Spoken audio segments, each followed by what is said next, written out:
So, Professor, you are saying that our current money system automatically builds in a scarcity factor? Can you explain that? Yes, and I have a story that demonstrates it.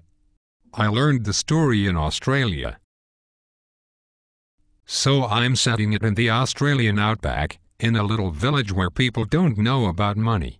Every week they gather, and people bring hams, chickens, and eggs and barter and bargain with each other. Then one day, a gentleman comes with a very fancy hat and very shiny shoes, and he observes the market. At one point, he sees a farmer trying to carry 12 chickens around the market to exchange them for a ham, and the farmer is obviously having trouble doing that. So the man starts laughing. The wife of the farmer says, "Hey, stranger, do you know a better way of getting around with the chickens?" And the man says, "Oh, I don't know about chickens, but I know a better way of doing all this."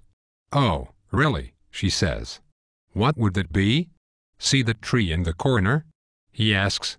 "I'm going to sit under that tree. One of you bring me a big cow skin, and I will prepare something. Bring every family together, and I will explain it to you."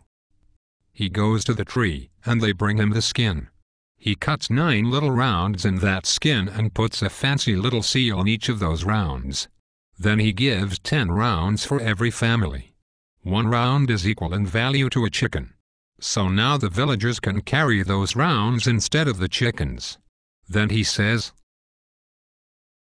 "I'll come back next year and sit under the same tree. I want everyone to bring 11 rounds. The 11th round is the token of appreciation for the improvement that I've made possible in your community." The farmer's lady asks, "Where will the 11th round come from?" He says, "You'll see, you'll see, you'll see. Don't worry." And he starts laughing. Do you know what's going to happen? I guess some people will have enough, and others will be left with fewer than 11. Right? Right. What has to happen is, on average, 1 of 10 families has to go bankrupt to provide the 11th round to someone else.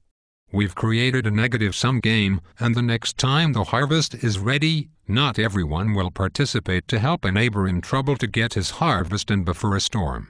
That's how scarcity is created and how competition is generated.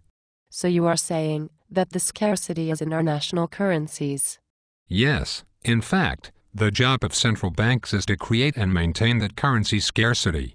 The direct consequence is that we have to fight with each other in order to survive. So you are saying that the design of money is actually at the root of much else that happens, or doesn't happen, in society? That's right. I have come to the conclusion that greed and fear of scarcity are in fact being continuously created and amplified as a direct result of the kind of money we are using.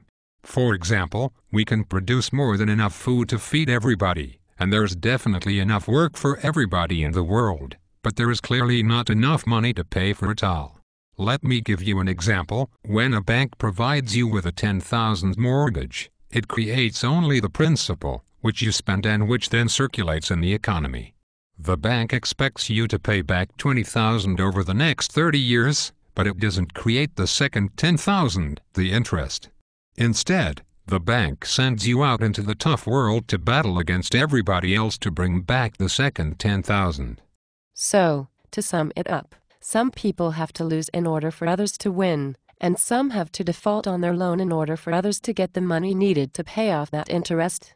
Right? Exactly.